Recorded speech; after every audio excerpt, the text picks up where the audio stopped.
நல்லா தூங்கிட்டு இருப்பேன், கை மறுத்து போகுது. எதனால இருக்கும்? இந்த கை கால் மறுத்து போகிற இந்த விஷயத்தினாலேயே பல காரியங்கள் என்னால் செய்ய முடியாமல் இருக்குது. ரொம்ப நாளாக இந்த ப்ராப்ளம் இருக்குன்னு நிறைய பேர் சொல்கிறோம். ஸோ அந்த மாதிரி HbA1c லெவல் இன்க்ரீஸ்டாக இருந்துச்சுன்னா நீங்கள் சாப்பிட்டுட்டு இருக்கக்கூடிய மருந்து மாத்திரைகள்லாம் இருக்குது இல்லைங்களா, அதனுடைய அளவுகளை மாற்றணும்.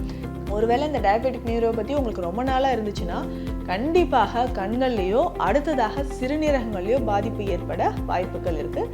அதனால் ரொம்ப ரொம்ப கவனமாக இருங்க. உங்களுக்கு சுகர் லெவல் அதிகமாக இருந்தால் ஃபஸ்ட்டு அதை செக் பண்ணிக்கோங்க. சுகர் லெவலை கண்ட்ரோல் பண்ணுறதுக்கான உணவு முறைகளும் மருந்து முறைகளும் நம்ம ஃபாலோ பண்ணணும். சரி, இதுக்கு அடுத்தது வேறு என்னங்க நம்ம ஃபாலோ பண்ண வேண்டியிருக்கோம்? உணவு முறை தான். ஸோ உணவு முறையில் என்னென்ன நம்ம அவாய்ட் பண்ணணும்னு கேட்டிங்கன்னா, ஹெல்த் கஃபே தமிழ் வியூவர்ஸ் அனைவருக்கும் வணக்கம். நான் டாக்டர் நித்யா, சித்தா ஃபிசிஷியன். இன்றைக்கி நம்ம எதை பற்றி பார்க்க போகிறோம் அப்படின்னா, கை கால் மறுத்து போகிறது.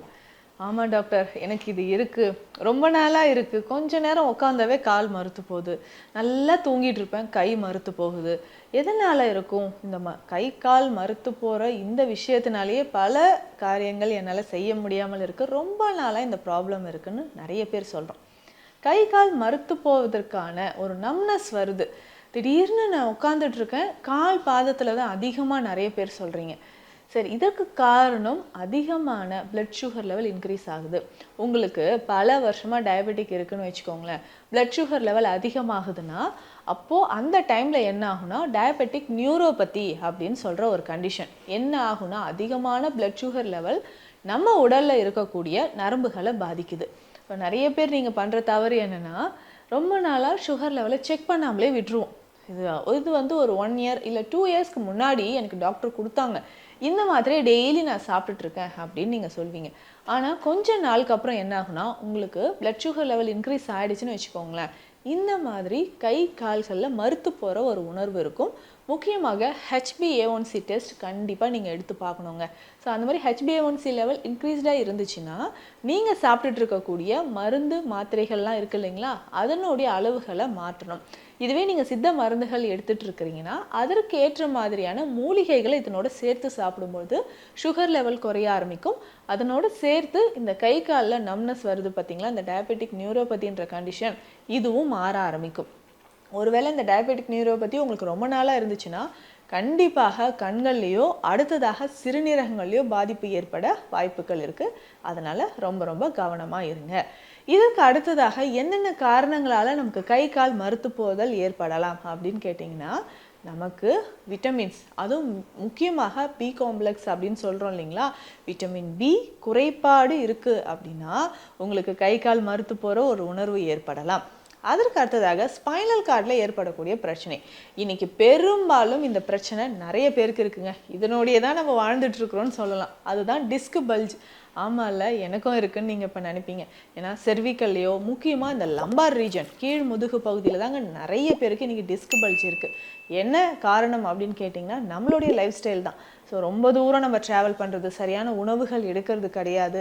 ஸோ கால்சியம் டிஃபிஷியன்சி இருக்கக்கூடிய நிறைய நபர்களுக்கு செர்விக்கல் ஸ்பான்லோசிஸ் இல்லைனா லம்பார் ஸ்பான்லோசிஸ் இந்த மாதிரியெல்லாம் கண்டிஷன் இருக்கா. அப்போது நர்வ் கம்ப்ரெஷன் ஏற்படும்போது டிஸ்க் பல்ஜாக இருந்ததுன்னா நர்வ் கம்ப்ரெஷன் வருது இல்லைங்களா, அப்போ தான் நமக்கு கைகளில் மறுத்து போகிறதோ இல்லை கால்களில் மறுத்து போகிற உணர்வோ ஏற்படுது. கைகளில் மறுத்து போகிறதுனா என்ன நல்லா தெரியும். ஒரு சிலர் சொல்லுவாங்க, எனக்கு கைகளில் விரல் நுனி மட்டும் மறுத்து போகுது, 3 விரல்கள் மட்டும் மறுத்து போகுது, பாதி அளவு, ஸோ உள்ளங்கையில் பாதி அளவு எனக்கு மறுத்து போகிறத ஒரு உணர்வு தெரியுது அப்படின்னு சொல்கிறீங்க. அதே மாதிரி கால்கள்லையும் எப்படி சொல்லுவாங்கன்னா, தொடைப்பகுதி மறுத்து போகிற மாதிரி இருக்குது, கால் பாதம் மறுத்து போகிற மாதிரி இருக்குது. ஸோ இப்படியெல்லாம் சொல்கிறீங்க இல்லையா, இதற்குமே காரணம் என்னென்னா நர்வ் கம்ப்ரெஷன் இருந்தால் நமக்கு வருது. சில நேரங்களில் விட்டமின் டிஃபிஷியன்சினால் நர்வ்ஸ் இரிட்டேட் ஆக ஆரம்பிக்கும். ஸோ உடலில் இந்த நியூரோமஸ்குலர் ஜங்ஷனில் நமக்கு ப்ராப்ளம் ஏற்பட்டுச்சுனாலும் இந்த மாதிரி மறுத்து போகிற உணர்வு, இது வந்து நிறைய பேருக்கு மயஸ்தினியா கிராவிஸோ இல்லை SLE கம்ப்ளைண்ட்ஸ் இருக்கக்கூடிய நபர்களுக்கோ அடிக்கடி கை கால் மறுத்து போகிற மாதிரி ஒரு உணர்வு வருங்க. இதுக்கு ஃபஸ்ட்டு நம்ம செய்ய வேண்டியது என்ன, சொல்யூஷன் என்ன அப்படின்றதையும் பார்க்கலாம். உங்களுக்கு சுகர் லெவல் அதிகமாக இருந்தால் ஃபஸ்ட்டு அதை செக் பண்ணிக்கோங்க. சுகர் லெவலை கண்ட்ரோல் பண்ணுறதுக்கான உணவு முறைகளும் மருந்து முறைகளும் நம்ம ஃபாலோ பண்ணணும். சரி, இதுக்கு அடுத்தது வேறு என்னங்க நம்ம ஃபாலோ பண்ண வேண்டியிருக்கோம்? உணவு முறை தான். ஸோ உணவு முறையில் என்னென்ன நம்ம அவாய்ட் பண்ணணும்னு கேட்டிங்கன்னா, ஜங்க் ஃபுட்ஸ். ஸோ நிறைய ஜங்க் ஃபுட்ஸ் சாப்பிட்டிங்கன்னா, இல்லை அவுட் சைட் ஃபுட் நிறைய சாப்பிட்றீங்கனாலும், காரமான புளிப்பான உணவுகள் நிறைய சாப்பிட்டிங்கனாலும் அதை வந்து நீங்கள் அவாய்ட் பண்ணணும். ஸோ அந்த மாதிரி உணவுகளை நீங்கள் தவிர்த்தால் மட்டும்தான் நரம்புகள் உங்களுக்கு பலப்பட ஆரம்பிக்கும். ஒருவேளை கழுத்து பகுதியிலையோ இடுப்பு பகுதியிலோ டிஸ்க் பல்ஜ் இருந்துச்சுன்னா அதற்கேற்ற மாதிரி சிகிச்சைகளை நம்ம எடுக்கணுங்க. இதற்கு பூர்ணமாக குணமடைவதற்கு சித்த மருத்துவத்தில் நிறைய மருந்துகள் இருக்குது, சிகிச்சை முறைகளும் இருக்குது. ஸோ ஒற்றட முறைகள் எடுத்துக்கலாம், நீங்கள் மசாஜ் தெரப்பி எடுத்துக்கலாம். ஸோ இந்த மாதிரி சிகிச்சை முறைகளை எடுக்க டிஸ்க் பல்ஜாக இருக்கிறது கண்டிப்பாக நார்மலாக வர ஆரம்பிக்கும். உங்களுக்கு கை கால் மறுத்து போகிற உணர்வும் கொஞ்சம் கொஞ்சமாக குறைய ஆரம்பிக்கும். ஸோ ஒருவேளை உங்களுக்கு கை கால் மறுத்து போகிற உணர்வு ரொம்ப நாளாக இருக்குது, இதுக்கு ஜென்ரலாக ஒரு கஷாயமோ ஒரு டீயோ சொல்லுங்கள் அப்படின்னு நீங்கள் கேட்டிங்கன்னா, ரெகுலராக இது ஒரு 20லிருந்து 25 நாள் நீங்கள் குடித்தாவே போதும், நல்லாவே ஒரு ரிசல்ட் கிடைக்குங்க. உடல் முழுவதுமே வலிமை அடைவதற்கும் இந்த ஒரு கஷாயம் நமக்கு ரொம்ப ரொம்ப யூஸ்ஃபுல்லாக இருக்கும்.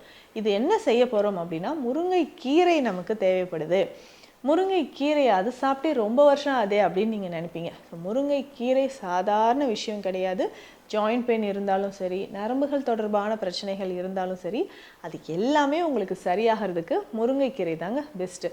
ஸோ 2 கைப்பிடி அளவு முருங்கைக்கீரை எடுத்து வச்சுக்கோங்க.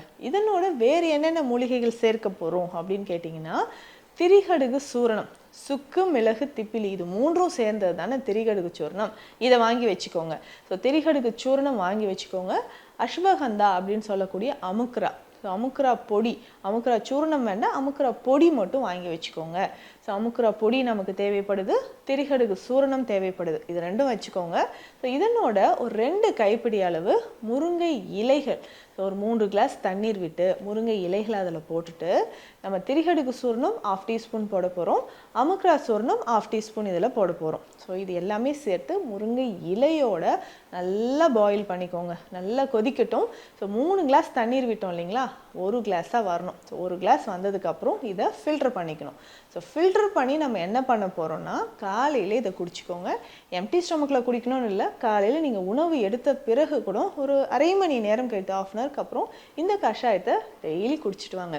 ஒரு 20லிருந்து 25 நாட்கள் நீங்கள் குடிக்கும் பொழுதே இதனால் என்னென்ன உடல்நல பிரச்சனைகள் நமக்கு சரியாகும் அப்படின்னு பார்த்தீங்கன்னா, மூட்டு வலி, ரொம்ப நாளாக இருக்கக்கூடிய மூட்டு வலி, நரம்பு சம்பந்தப்பட்ட வலிகள், கை கால் மறுத்து போகிற உணர்வு, அதிகமான வாதம் இருக்குது, முக்கியமாக ரொமட்டாய்டு ஆர்த்ரைட்டிஸ்லாம் நிறைய பேருக்கு இருக்கும் இல்லைங்களா, அது எல்லாமே சரியாகணும்னா இந்த கஷாயத்தை குடிச்சிக்கலாம். ஏன்னா அந்த முருங்கை இலைக்கு அவ்வளோ சத்துக்கள் இருக்குது. முக்கியமாக இதில் சேர்க்கக்கூடிய அஸ்வகந்தா சூர்ணமும் சரி, திரிகடுகு சூர்ணமும் சரி, ஸோ 2மே நமக்கு வந்து நல்ல பலன் தரக்கூடியது. ஸோ இது 2த்தையும் நம்ம சேர்த்துக்கலாம். ஒரு சிலர் தனியாக அஸ்வகந்தா சூர்ணம் கூட சாப்பிட்டுக்கலாம். கை கால் மறுத்து போகிற மாதிரி இருக்கா, அஸ்வகந்தா சூர்ணம் ஒரு அரை டீஸ்பூன் பால்லையோ இல்லை தண்ணீர்லையோ கலந்து ஒரு நாளைக்கு 2 வேளை எடுத்துக்கலாம். இந்த கஷாயத்தில் நம்ம அஸ்வகந்தா பொடி சேர்க்க போகிறோம், திரிகடுகு சூரணம் சேர்த்துருக்கோம், 2 கைப்பிடி அளவு முருங்கை இலை சேர்க்க போகிறோம். ஸோ ரெகுலராக இதை குடிச்சிட்டே வரும்போது உங்களுக்கு கட்டுமே கிளியர் ஆகுது. ஸோ வயிற்று பகுதியில் இருக்கக்கூடிய கழிவுகளும் நமக்கு வெளியேற ஆரம்பிக்கும். வாரம் ஒரு முறை ஆயில் பாத் எடுக்கிறது ரொம்ப முக்கியமாக இருக்கும். அதாவது எண்ணெய் குளியல் உங்களுக்கு நல்லாவே ஒரு ரிசல்ட் கொடுக்குங்க. ஸோ எண்ணெய் குளியல், அது நல்லெண்ணெய் தேய்ச்சி நம்ம நல்லா வெந்நீரில் குளிச்சுக்கிட்டே வரணும். ஸோ உடல் நலத்திற்கு, அதாவது வாதத்தை போக்கக்கூடிய, நரம்புகளை வலிமைப்படுத்தக்கூடிய தைல வகைகளும் சித்த மருத்துவத்தில் இருக்குது. இதுக்கு முக்கியமாக வாத நாராயண தைலம் நம்ம பயன்படுத்தலாம். ஸோ வாத நாராயண தைலம் நம்ம பாடியில் நல்லா அப்ளை பண்ணிவிட்டு வெந்நீரில் குளிச்சுக்கிட்டே வரும்பொழுது இந்த நரம்பு சம்மந்தப்பட்ட பிரச்சனைகள் நமக்கு குணமாக்கும்.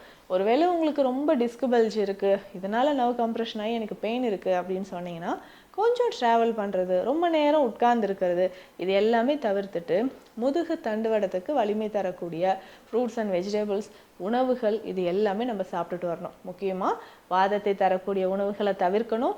அதிகமான புளிப்பு சேர்ந்த உணவுகள், அவுட் சைட் ஃபுட் சாப்பிட்றதையும் தவிர்த்துட்டு நிறைய ஃப்ரூட்ஸ் அண்ட் வெஜிடபிள்ஸ் நம்ம சாப்பிட்டுக்கிட்டே வரணும். தவறாமல் கீரை வகைகள், ஸோ இது எல்லாமே எடுத்துக்கும் பொழுது கை கால் மறுத்து போகிற உணர்வு கொஞ்சம் கொஞ்சமாக உங்களுக்கு குறைய ஆரம்பிக்கும். இந்த பதிவில் நான் உங்ககிட்ட ஷேர் பண்ணியிருக்கக்கூடிய விஷயங்கள் உங்களுக்கு யூஸ்ஃபுல்லாக இருக்கும்னு நினைக்கிறேன். மீண்டும் அடுத்த பதிவில் சந்திக்கலாம். நன்றி. இந்த வீடியோ உங்களுக்கு பிடிச்சிருந்தா லைக் பண்ணுங்க, ஷேர் பண்ணுங்க, கமெண்ட் பண்ணுங்க. மறக்காம ஹெல்த் கஃபே தமிழ் சேனலை சப்ஸ்கிரைப் பண்ணிட்டு பெல் பட்டனை கிளிக் பண்ணிடுங்க.